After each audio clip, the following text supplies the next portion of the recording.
Bom dia para todos. Hoje a nossa aula vai ser sobre mobilidade, seguindo a linha do que a gente já tinha visto, estava vendo, aliás, junto com o Duarte. A gente começou lá com uma introdução, vendo alguns aspectos mais gerais sobre o que é o planejamento e como ele busca atuar. Depois vimos alguns dos seus instrumentos, em especial o plano diretor, como ele tem regido a política urbana local e como um dos principais peças de planejamento local tem configurado, de certa forma, a política urbana nacional. Nós já passamos também por algumas questões mais específicas, ainda que nesse primeiro planejamento 1, genéricas, do ponto de vista da infraestrutura e dos serviços públicos, e hoje também vamos fazer uma dessas entradas um pouco mais específicas, mas ainda um pouco genéricas, sobre mobilidade. O objetivo da aula de hoje é a gente entender um pouco melhor as principais questões sobre a mobilidade no âmbito do planejamento urbano. Quais são as nossas preocupações hoje? O que a gente já conseguiu superar de entendimento do que é a mobilidade urbana e qual é o seu papel e qual é a melhor estratégia para a atualidade? Mobilidade urbana. Nossa principal questão no estudo da mobilidade urbana no âmbito do planejamento urbano é o transporte público. Isso porque ele é um dos serviços urbanos que está explicitado no Estatuto da Cidade como algo importante, como algo que deve ser pensado não só no âmbito da política urbana nacional, como também na política urbana local. Lembre-se que se está escrito no Estatuto da Cidade, é porque tem valor constitucional. O Estatuto da Cidade regulamenta 2 artigos da Constituição. Então tem, claro, todo o peso que a Constituição tem para o arcabouço legal do nosso país. Por que o transporte público como principal estudo no âmbito do planejamento urbano? Porque é ele efetivamente que vai trazer benefícios para a cidade. É ele que efetivamente pode resolver os problemas da mobilidade, que tem sido um dos principais problemas no âmbito dos problemas urbanos, desde que a gente conheceu os problemas urbanos como problemas urbanos efetivamente, e passou a integrá-los dentro de uma ordem do planejamento lá nos idos da década de 70. Então, o motivo de citar o Estatuto da Cidade aqui é porque a própria Constituição já fala em algo como garantir o direito de ir e vir, não é? Inclusive, esse direito de ir e vir é alardeado a todo momento, de forma quase que acrítica por quem o alardeia. Por exemplo, quando a gente tem uma manifestação que fecha uma rua, sempre tem aquele que aparece no jornal e fala que está ferindo o seu direito de ir e vir, não é? Mesmo muitas vezes essa manifestação bloqueando a via para garantir transporte público. Então, o direito de ir e vir não é qualquer coisa. Não é simplesmente você, como indivíduo, não vai poder ir ali na esquina fazer o que você quiser fazer. Não é isso. O direito de ir e vir refere-se a uma sociedade como um todo. Refere-se ao seu efetivo direito e à sustentabilidade desse processo de mobilidade e deslocamento dentro das cidades. Então, sugiro inclusive nem utilizar esse argumento do direito de ir e vir quando tiver alguma questão que você queira trabalhar, a não ser que você tenha muita consciência do que efetivamente é esse direito de ir e vir e se o caso em que você está inserido realmente fere o seu direito de ir e vir. Por exemplo, esse direito que está previsto tanto na Constituição como reforçado no Estatuto da Cidade fala do direito aos acessos aos principais serviços que a gente estava vendo na aula passada. Ir à escola, ir ao trabalho, ir ao posto de saúde e vir também, né? Vir da quadra, do museu, enfim, do que você tiver como acesso aos equipamentos públicos. Então, o direito de ir e vir não está deslocado de todos os demais direitos como essa interconexão. Quando a gente fala de direito de ir e vir, primeiro a gente tem que ter um lugar para ir. Não é? Então, claro que ofertar aqueles serviços de escola e tudo também está inserido nesse conjunto de direitos globais que nós temos. Então, quando há manifestação que fecha a rodovia, é exatamente isso. Eles estão buscando esses direitos de forma mais ampla. Então, não é simplesmente um ferir, eles não estão ali, de certa forma, só ferindo um direito constitucional individual. Eles estão buscando que o direito constitucional que você tem de se deslocar também se estenda a eles. Bom, sobre o transporte especificamente. O transporte que a gente vai estudar aqui é o transporte coletivo, motorizado, que é uma das principais formas de garantir esse direito básico de ir e vir. Por que eu falo em transporte coletivo motorizado? Há aí diversas questões, não é, que a gente precisa adentrar. Ele é coletivo porque é a coletividade que dá eficiência ao sistema e essa mobilidade da cidade.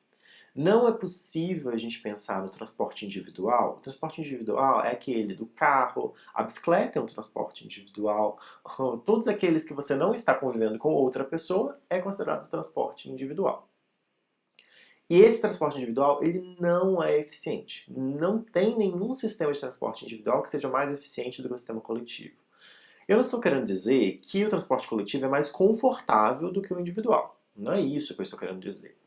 Aqui no Brasil, o transporte individual é mais confortável. Óbvio, eu tenho meu carro, eu tenho lá o meu ar-condicionado, o meu som, ninguém está me incomodando, não é? Você recria um ambiente, o meio ambiente do seu entorno dentro daquele espaço que é o carro.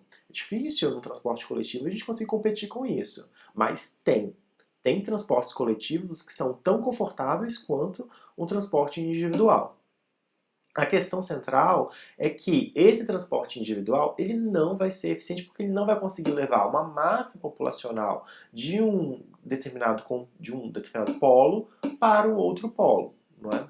Se a gente, por exemplo, perceber que, por vezes, quando a gente coloca muitas pessoas juntas e desloca todas as pessoas juntas para um lugar, e quando a gente pega pessoas individualmente, faz com que elas ou percorram espaços diferentes, ou então se concentrem no mesmo canal de circulação e vá se deslocando, claro que isso não vai ser o sistema mais eficiente possível, porque ocupa muito mais espaço dentro da sociedade, porque são muito mais caóticos esse processo de circulação quando ele é individual. Né? E não tem regulação efetiva de uma política urbana que preze por uma circulação, porque no indivíduo a gente não tem como garantir que há efetivamente um controle dessa circulação. Então, o transporte coletivo, ele é de fato mais eficiente. Eu vou mostrar algumas imagens agora há pouco, mas eu vou comprovar por meio de números, efetivamente, como o transporte individual ele realmente não é o mais eficiente e como o transporte pelo carro, inclusive, é o pior dos sistemas de transporte que a gente poderia ter adotado. Mas também não é só um transporte coletivo, é também um transporte coletivo motorizado. Motorizado porque permite acesso a grandes distâncias. E a gente está falando aqui de um planejamento urbano de uma cidade de maior porte. Não é uma cidade que a gente consegue deslocar em todos os pontos dela a pé. Não é disso que nós estamos falando. Então não adianta a gente ficar colocando ciclovia para todos os lados. Hoje a gente tem a moda da ciclovia, né? De colocar ciclovia em todas as direções. Não estou dizendo também para não colocar. Esse é um tipo de transporte para curtas distâncias, curtíssimas distâncias. Embora não seja acessível, porque quem tem alguma mobilidade reduzida não vai ter acesso a esse tipo de transporte, mas ainda assim, para uma soma grande da população, é uma possibilidade de deslocamento a curtas distâncias. O que a gente está discutindo aqui em planejamento não é essa curta distância. O que nós estamos discutindo é a grande distância de circulação, que vai chegar de um ponto para ir para, às vezes, outra cidade, para se deslocar 20, 40, 60 quilômetros de distância diariamente. Então não tem como uma pessoa se deslocar apenas com em 20 quilômetros deslocar todos os dias de bicicleta. Ou a pé, que seria pior ainda, aí realmente não tem como fazer. Então a gente tem que pensar um transporte que seja motorizado, porque essa é a forma que a gente permite o acesso a grandes distâncias. É isso que possibilitou, inclusive, que grandes cidades surgissem. Porque antes, quando a gente não tinha transportes motorizados eficientes, o que as cidades não conseguiam crescer exatamente porque não conseguia ter acesso às áreas mais periféricas, aos polos mais próximos. Né? Foi uma revolução dos transportes que aconteceu desde a Revolução Industrial, uns 200 anos depois da Revolução Industrial, é que possibilitou efetivamente a gente ter esse crescimento dessa cidade. Né? Bom, mas também não é só pensar o transporte coletivo motorizado, é também pensar uma boa mobilidade, diversificar esses tipos de transportes, pensar rotas alternativas a esse transporte. Pois bem. Bom, a gente deve reconhecer que, embora tenha todos esses princípios, tem uma claridade desses princípios de que a gente precisa de um transporte individual, coletivo, que seja motorizado, que tem várias estratégias, VLT, BRT, metrô, tantos tipos de modais possíveis, ainda assim a gente tem dado cada vez mais espaço ao carro. E, na mesma medida de um crescimento, de um espaço dedicado ao carro, cresce também as nossas cidades. O que alarga ainda mais a necessidade de um transporte mais eficiente, mas ainda assim a gente continua utilizando o carro. O carro ele não é eficiente, daqui a pouco vou mostrar os dados que provam isso. Mas o pior do carro, na verdade, é porque a gente adota um modelo que está ultrapassado. Não tem como a gente vir aqui e falar o modernismo adotou um sistema rodoviarista para a construção e modelagem da sociedade. Ok, mas naquela época a gente não tinha compreensão do impacto que o carro traria no modo de vida e de reprodução da vida dentro do contexto urbano. Hoje nós temos conhecimento disso. E ainda assim, a discussão que se tem sobre avanços de transporte é carro autônomo. É carro que não tem motorista. Isso não vai adiantar nada para efetivamente a gente ter uma mobilidade eficiente. Não adianta nada eu não dirigir e ficar 2 horas no trânsito, lá esperando acontecer alguma coisa. Dá para perceber que as discussões como hoje nós temos no ponto de vista tecnológico, né, do transporte, é redundar o problema? É efetivamente a gente manter a situação como está. Só amenizar. No planejamento urbano, nós não buscamos amenizar situações, não no longo prazo. Né? No curto prazo, a gente até busca a amenização do problema. Mas o principal investimento que a gente faz, investimento intelectual, quero dizer, investimento intelectual que a gente faz no planejamento urbano é resolver os problemas, não reproduzir o problema. Né? Pois bem, então, a gente tem aqui, por exemplo, quando eu falo em ganhar espaço, é em espaço do debate e é também espaço físico, né? E a gente tem aqui uma relação de quantidade de transporte, de faixa de população por número de automóveis. A gente pressupõe que uma cidade de maior porte, ela vai ter uma menor demanda por automóvel, afinal ela vai ter um sistema de transportes mais eficientes, não é? Porque exige, quanto maior é a cidade, maior a demanda por sistemas de transportes cada vez mais eficientes. Mas em nossas cidades, isso é o Brasil, o contexto brasileiro como um todo, nós temos a faixa de população que vai crescendo, por exemplo, aqui são as cidades multiplicado por 1.000, né? Então de 60 mil a 250 mil habitantes na cidade, o automóvel tem ocupado, nessa proporção, né, 8,8. Então a gente tem 8,8 automóveis a cada 100 habitantes. Nessa faixa de população, de 60 mil a 250 mil habitantes na cidade. E a gente vai percebendo nesse gráfico que o Duarte nos apresenta que quanto maior é a cidade, do ponto de vista populacional, então de 250 a 500 mil habitantes, de 500 mil a 1 milhão de habitantes, vai crescendo ligeiramente, né, até que de 250 a 500 e 500 a 1.000, diminui um pouquinho mais, é praticamente estagnação, né? Vai crescendo a quantidade de automóveis. Para vocês terem uma ideia, das maiores frotas a cada 100 habitantes do país está em Curitiba, que é, curiosamente, o lugar onde tem o melhor sistema de transporte do país, não é? Por que esse crescimento? Por que, embora a gente tenha uma cidade que demanda transportes públicos mais eficientes, ainda assim o transporte por automóvel relativamente vai crescendo mais? Não é? Lembre-se que eu não estou falando de números absolutos aqui, são números relativos. Não é? Então são 16,7 automóveis a cada 100 habitantes, ou seja, a gente normalizou esses dados aqui. Então não é uma quantidade total. Então Curitiba não tem a maior frota de veículos do país, é São Paulo. Mas proporcionalmente ao número de habitantes, é Curitiba que tem. E será que todos esses transportes estão tendo lugar? Se a gente cresce a cidade, a gente cresce as exigências do sistema, dos espaços públicos, né? Porque vai ter mais pessoas nas ruas, porque vai ter mais comércio, mais serviço, tudo vai ser maior, não é? E ainda assim, e aí a gente coloca ainda mais carro, que vai ocupar ainda mais espaço daquele espaço. Será que todo mundo está tendo espaço nesse lugar? Há uma ocupação desse carro no espaço público que, por vezes, privilegia o carro e, para que isso aconteça, tem que desprivilegiar os outros tipos de transporte. Bom, não são em todos os lugares que isso tem acontecido. Pelo contrário, o carro ele tem sido entendido como um problema em muitas cidades. E eu coloquei algumas aqui. Olha só a lista de cidades, né?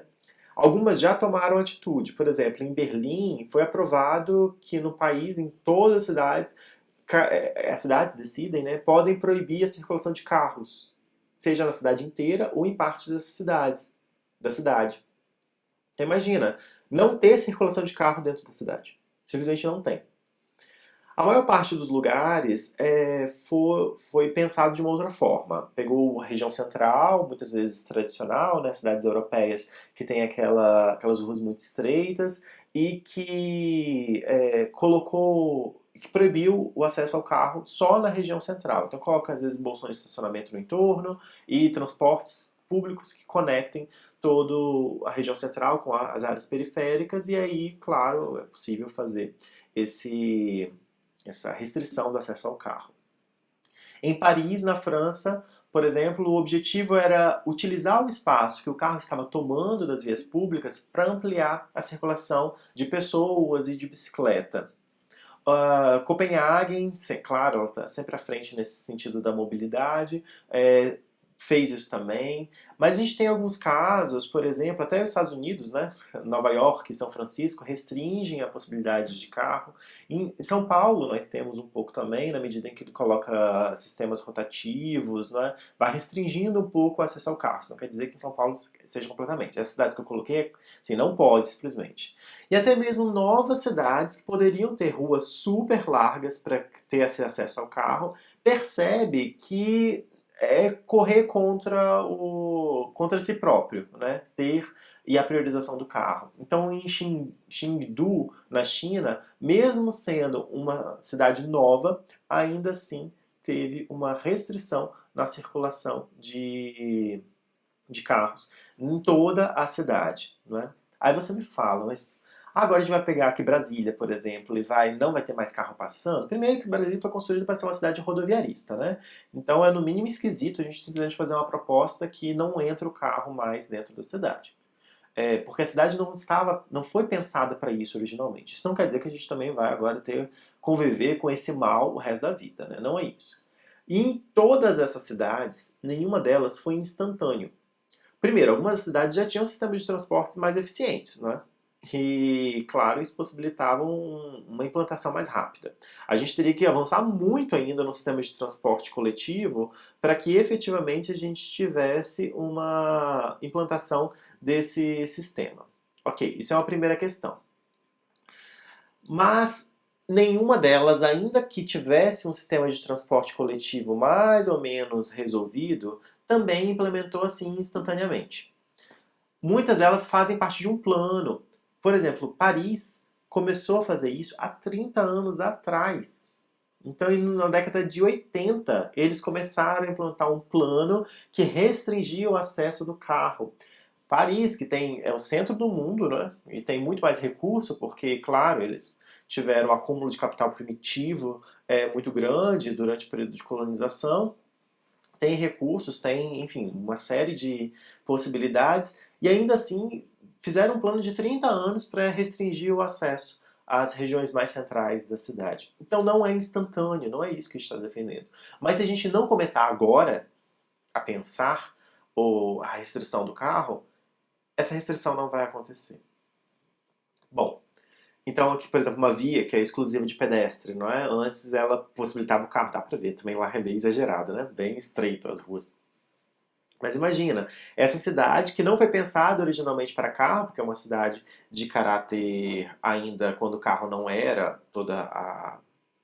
tinha toda a força que hoje tem, né? E que era completamente congestionado, né, o tempo todo. E quando fez essa libertação do espaço público para doar esse espaço antes privatizado pelo carro às pessoas, nós tivemos uma série de benefícios, né? Olha a economia que se gera no entorno. O carro não consome, por exemplo. São as pessoas, o pedestre que vai consumir. Então, o comércio ganha com a restrição do acesso do carro a essas regiões centrais. A paisagem ganha, porque a admiração de uma paisagem se dá pela escala mais lenta, pelo pedestre. Não é na escala do carro, né? Porque é tudo muito rápido, muito instantâneo. Pois bem, aí você já defendia um pouco de forma ética, né? A restrição do carro. Agora eu vou apontar dados objetivos. Por que limitar o carro nas nossas cidades? Bom, eu vou falar com base aqui no Brasil mesmo, né? Porque nós temos uma particularidade, né? Cidades que não têm um transporte público motorizado eficiente, que já reconhecidamente é isso. Então, não daria para a gente simplesmente pegar o caso de Paris, de Berlim e implantar aqui, para reduzir essa velocidade, quer dizer, essa intensidade do uso do carro nas nossas cidades. Eu vou pegar o caso de São Paulo. Em São Paulo, houve a redução de velocidade das pistas. Essa é a primeira etapa que geralmente a gente faz para uma priorização do pedestre. Por quê? Quando o carro ele alcança velocidades altas em um lugar de circulação, ele acaba restringindo o acesso a outros transportes. Uma pista onde tem a circulação de 80 km por hora não pode ter calçada. Não pode. Qualquer tipo de acidente é fatal para o pedestre. Não deve-se restringir o uso de ciclovia em pistas com 80 km por hora. Deve ser assim, em canteiros centrais super isolados, porque qualquer acidente vai ser fatal. Então a primeira etapa, principalmente em cidades ou regiões centrais, onde não tem como a gente distanciar e segregar fluxos, né? Colocar o carro a 80 km por hora de um lado, o ciclista de outro, o pedestre de outro, quando não tem isso, não tem como fazer isso, a gente tem que colocar todo mundo junto, a primeira etapa é reduzir a velocidade dos modais, quando eles estão em alta velocidade. O pedestre nunca vai estar em alta velocidade. Nem correndo o pedestre consegue estar em alta velocidade, né? Então ele não é a nossa preocupação. A nossa preocupação maior vai ser o carro, claro, a moto, ela vai ser a preocupação porque ela consegue atingir a mesma velocidade do carro, e o ciclista, porque ele também tem uma velocidade alta. Mas primeiro, claro, é restringir a velocidade dos que têm maior velocidade, que é o carro e a moto. Então, foi feito vários estudos pela CET. CET que você já deve ter ouvido muito falar, né? Companhia Estadual de Trânsito de São Paulo, que regula a forma de trânsito tanto na capital quanto no interior, mas a capital é mais problemática, né? A gente está falando de uma cidade de 12 milhões de habitantes, na região metropolitana. Então, sempre muito problemático. 1 milhão já é problemático para a gente lidar, né, com essa população toda. Imagina 12.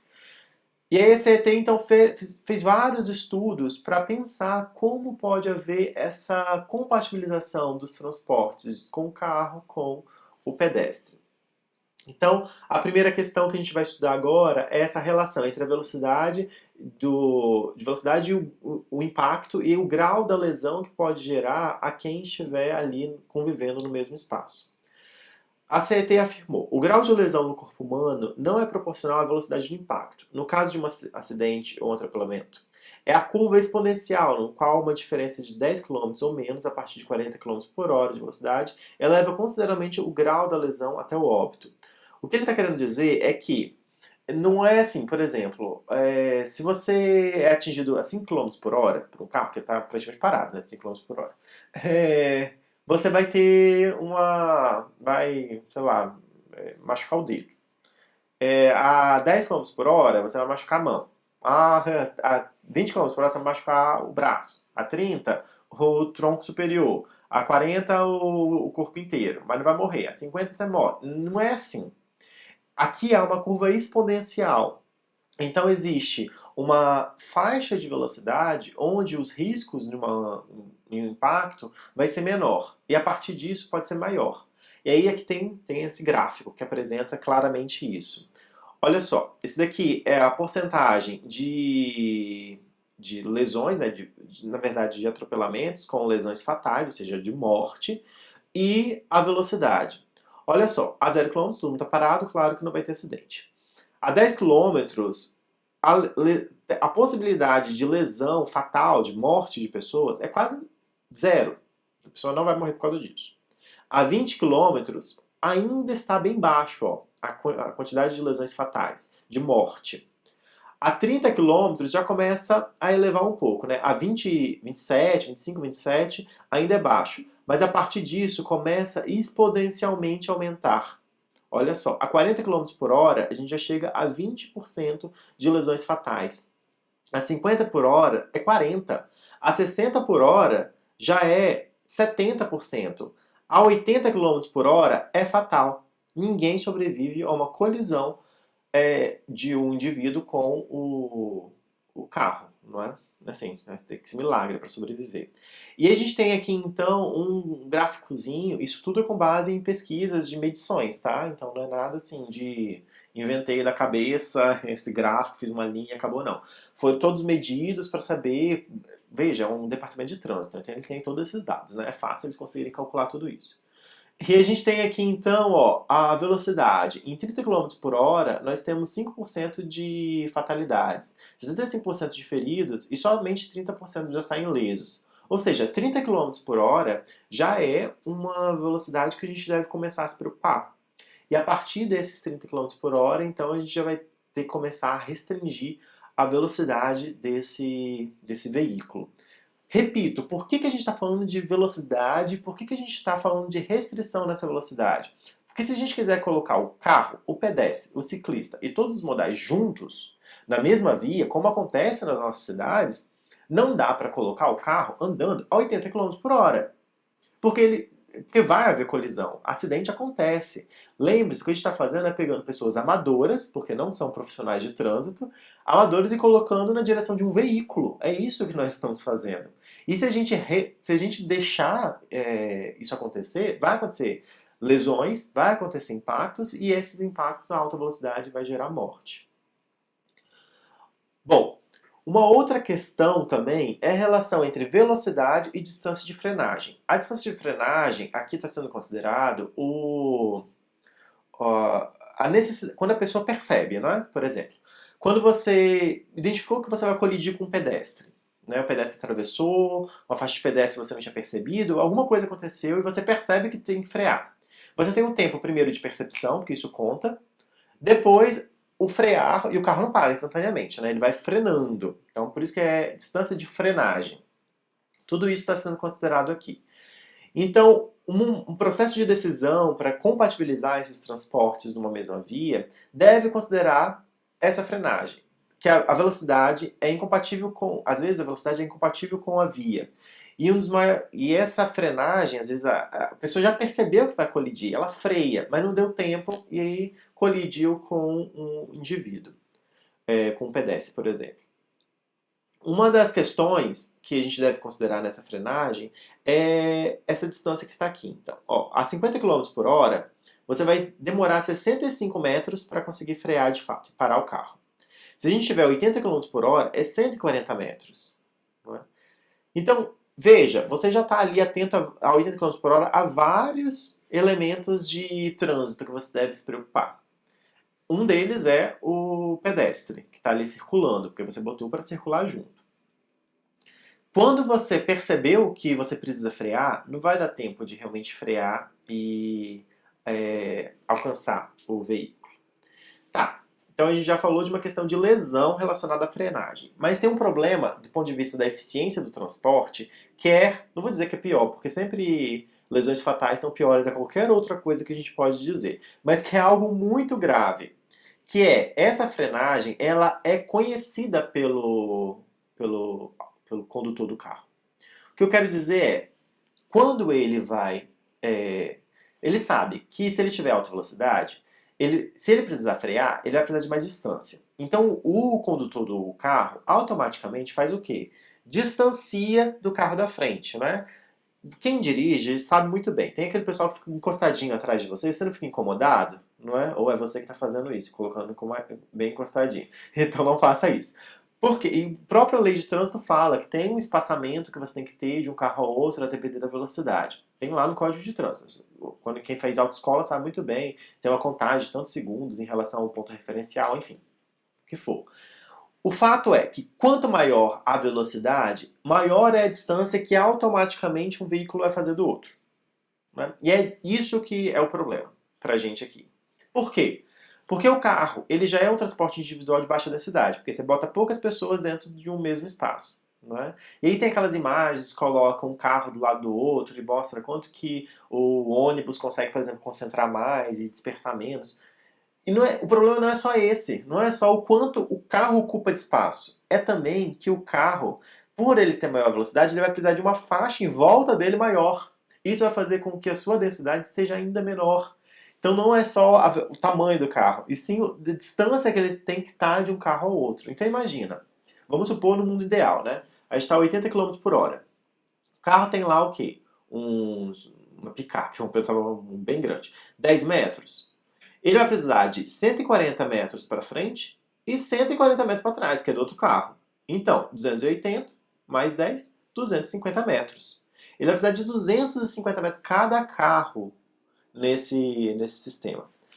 Por conclusão, o que a gente pode concluir? Que quando a gente diminui as velocidades de velocidade máxima da pista, da via, a distância entre os carros diminui. Ao diminuir a distância dos carros, a gente consegue colocar mais carros na mesma via. Ou seja, a gente conseguiria aumentar a densidade da ocupação desses carros e desse deslocamento. Então, diminuir a velocidade também é uma estratégia para que a gente consiga tornar mais eficiente o próprio deslocamento com o carro. Daqui a pouco eu vou entrar, acho que já é até o próximo. Não, não é o próximo ainda não. Daqui a pouco eu vou entrar também nessa relação de que quanto maior a quantidade de carros dentro da via, mais eficiente ele é.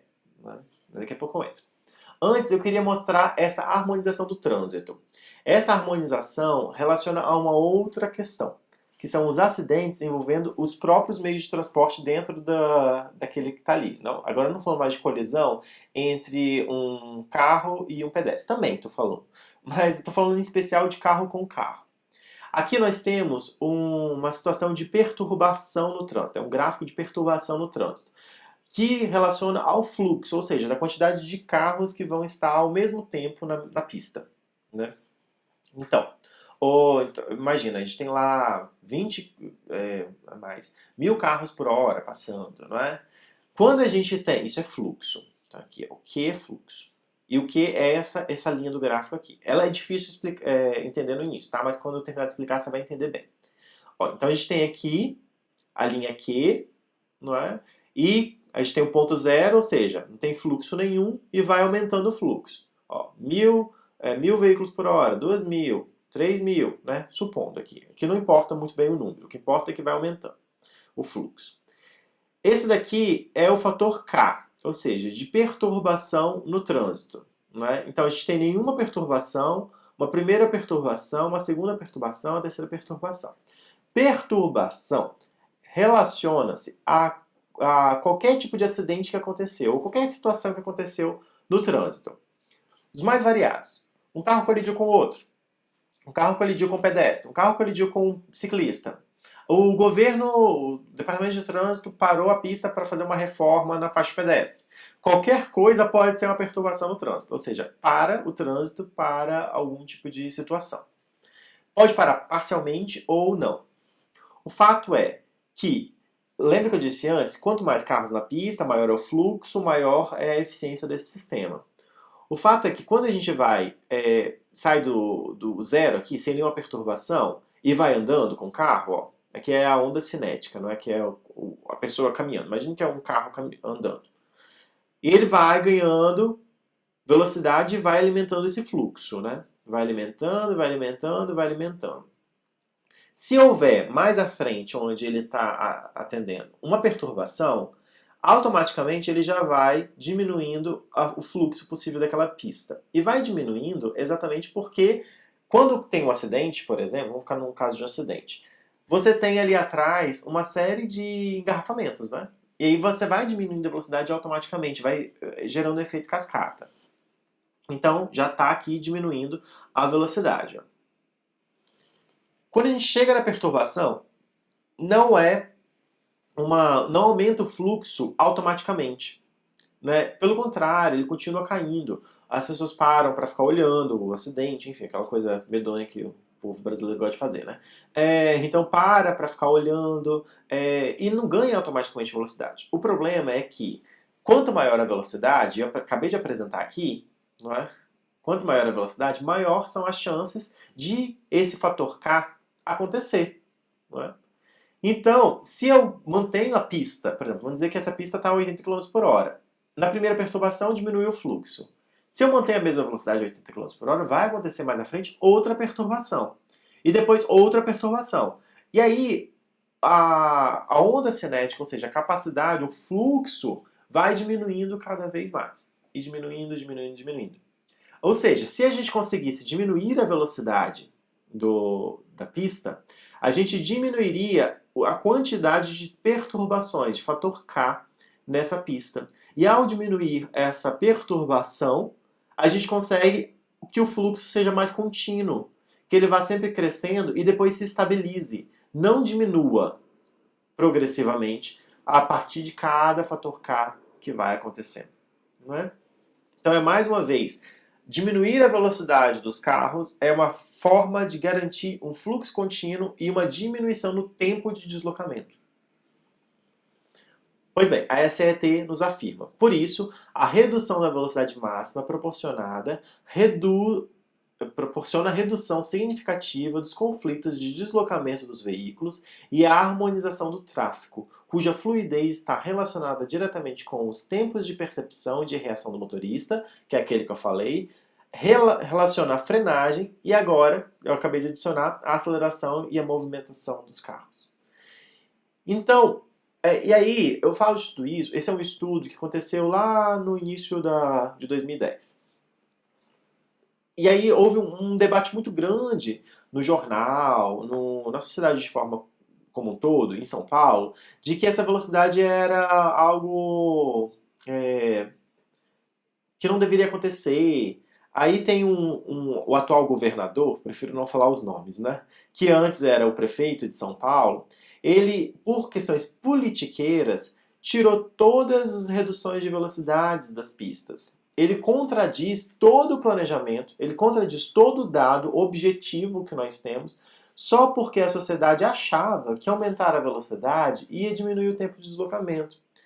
Efetivamente, depois, com base nos relatórios, porque tem, acho que eu botei aqui, não sei. Enfim, daqui a pouco eu mostro que com a implantação desse sistema de redução de velocidade, diminuiu o tempo de deslocamento nas pistas. Exatamente porque a gente teve menos acidente, fora que menos acidente também resulta em menos hospitalizações, ou seja, diminui também a pressão sobre os outros sistemas de serviços públicos.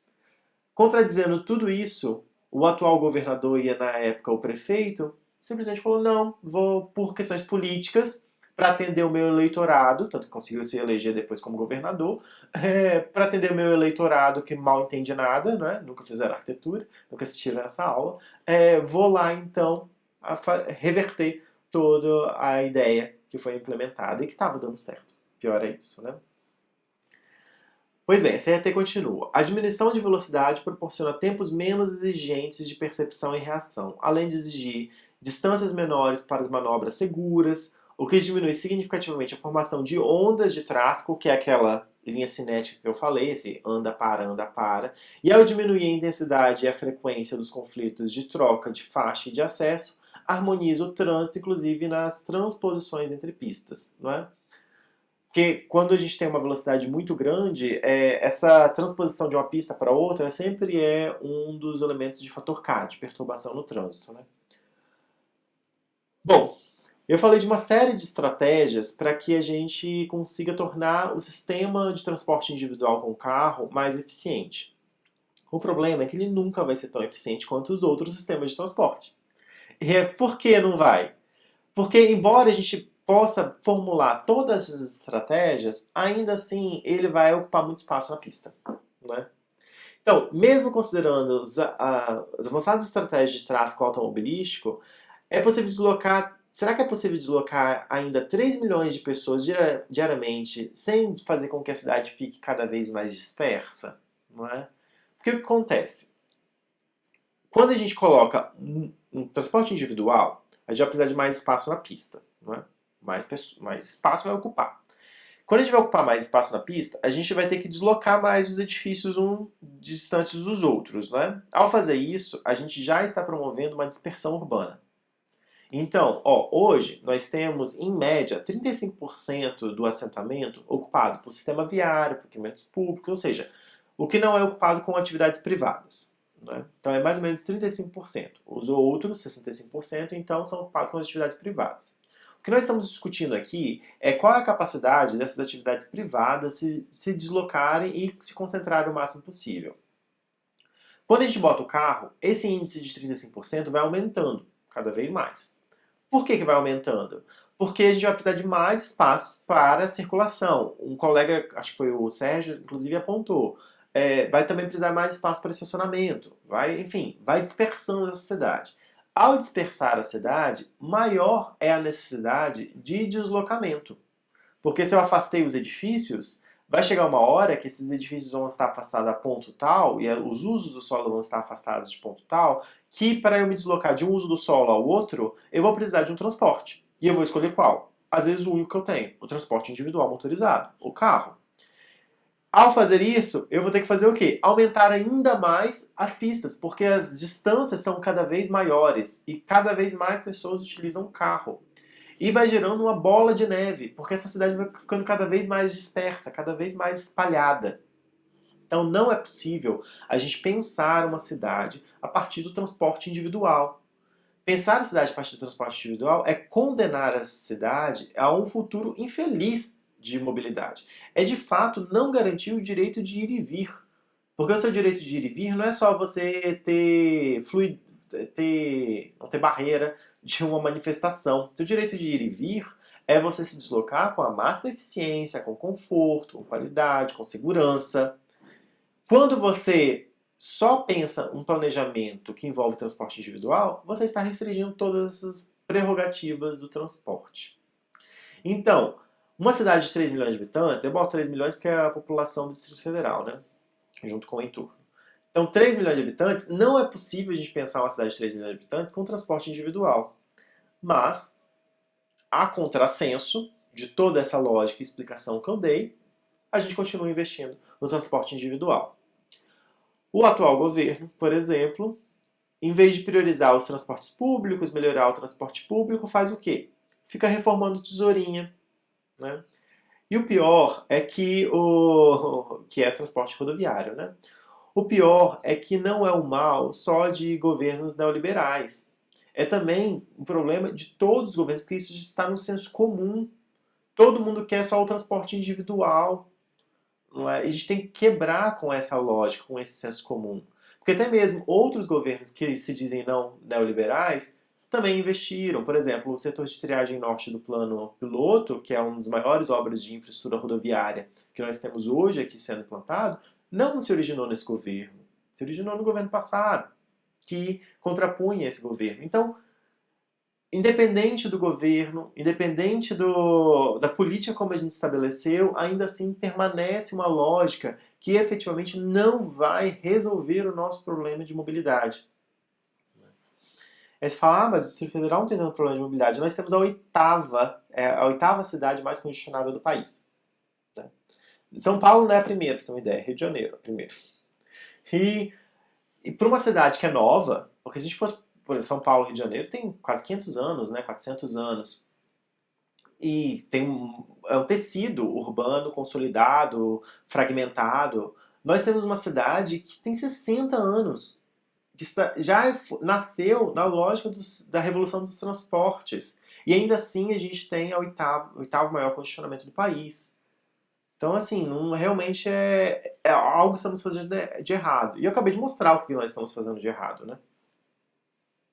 Pois bem, para ainda arrematar a história da necessidade do transporte coletivo como um transporte necessário, eu tenho aqui um videozinho do YouTube Meios de transportes eficientes sempre foram um desafio para a humanidade. Construímos tantas máquinas para ir de um lado para outro que acabamos inventando o engarrafamento, acidentes de trânsito, poluição e muitos outros problemas. Que tal mudar essa história? Use transportes alternativos, deixe o carro em casa e evolua com mobilidade. Acesse evoluacommobilidade.com.br e confira o que essa evolução pode fazer por sua cidade. Veja a iniciativa, de onde começa, né? Do Rio de Janeiro, tudo bem? Mas, ó, ONU Habitar. Por que eu mostrei esse videozinho? O videozinho, ele é uma iniciativa da ONU em vários países para que utilize-se mais o transporte individual. Quer dizer, o transporte coletivo. Ele está muito pautado numa política que o próprio governo, a própria ONU tem estabelecido para que a gente consiga efetivamente ter uma melhor qualidade de vida urbana. O mais curioso disso é que o transporte coletivo ele é um dos indicadores para dizer a qualidade de ambiente urbano nas cidades. Não é o transporte individual, que é um parâmetro de medição da qualidade do ambiente urbano, é o transporte coletivo.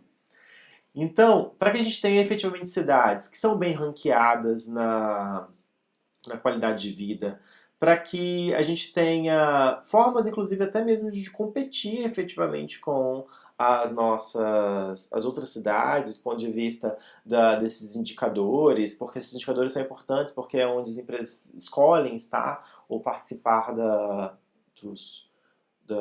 implantar suas indústrias, não é? Para que a gente tenha efetivamente isso, é necessário a gente se preocupar com o transporte coletivo. Bom, a gente já sabe que devemos limitar os carros. Então, o que falta para a gente efetivamente fazer isso? E aí eu vou apresentar um pouco sobre o Estatuto da Mobilidade Urbana e Desenvolvimento Urbano, que estava em discussão à época no Congresso Nacional. Mas como o nosso tempo já avançou, então a gente volta na semana que vem para debater então esse Estatuto da Mobilidade Urbana e Desenvolvimento Urbano, no âmbito da mobilidade, desse pensamento da possibilidade, como a gente pode limitar o uso do carro nas nossas cidades e como a gente pode efetivamente criar condições de uma mobilidade, permitir esse direito de ir e vir efetivo nas nossas cidades, né? Não só como demagogia, não só como um discurso barato e esvaziado de possibilidades para intervenção na cidade ou então de manutenção do status quo. Garantir o direito de ir e vir é provocar uma revolução, porque hoje a gente não tem esse efetivo direito de ir e vir, não é?